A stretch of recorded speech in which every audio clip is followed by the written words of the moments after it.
બગદાણા હિંસા મામલે ભાવનગરમાં કોળી સમાજનું ન્યાય મહાસંમેલન યોજાયું.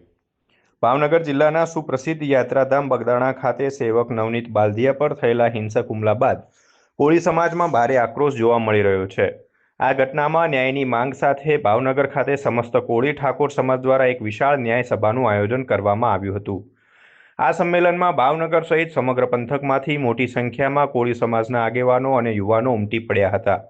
બગદાણા હુમલાના કેસમાં અત્યાર સુધી જયરાજ આહિર સહિત 14 જેટલા આરોપીઓ જેલના સળિયા પાછળ છે. જોકે ન્યાય સભામાં ઉપસ્થિત આગેવાનોએ આક્ષેપ કર્યો હતો કે હજુ પણ કેટલાક મુખ્ય સૂત્રધારો અને પડદા પાછળના શખ્સો પોલીસ પકડથી દૂર છે. સમાજ દ્વારા માંગ કરવામાં આવી છે કે ઘટના સમયે ફરજમાં બેદરકારી દાખવનાર અને હુમલાખોરોને મદદ કરનાર પીઆઈ એમની સામે કડક કાર્યવાહી કરવામાં આવે.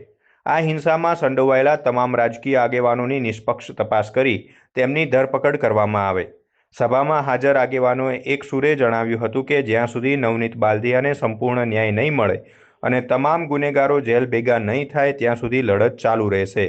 સમાજના લોકોએ શાંતિપૂર્ણ રીતે પરંતુ મક્કમતાથી વહીવટીતંત્ર સામે પોતાનો વિરોધ નોંધાવ્યો હતો.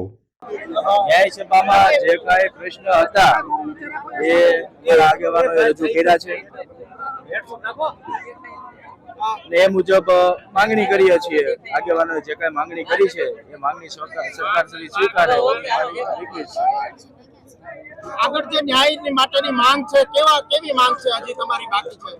જે અમારા આગેવાનોએ કીધું જ છે કે જે કોઈ તપાસમાં જે કોઈ અધિકારી એ બેદરકારી દાખવી છે તો કાયદાકીય રીતે એની ઉપર કાર્યવાહી થાય એવી અમારા આગેવાનોની અમારા સમાજની માંગણી છે. અત્યારે સમાજ એકઠો થયો તો સમાજ દ્વારા તમારી જે માંગ કરવામાં આવી છે આગળ માંગ પૂરી નહીં થાય શું કહેશો? આગળ માંગ પૂરી નહીં થાય તો સમાજને સાથે લઈને જે કંઈ કરવું પડે એ સમાજ સાથે લઈને અમે કરશું.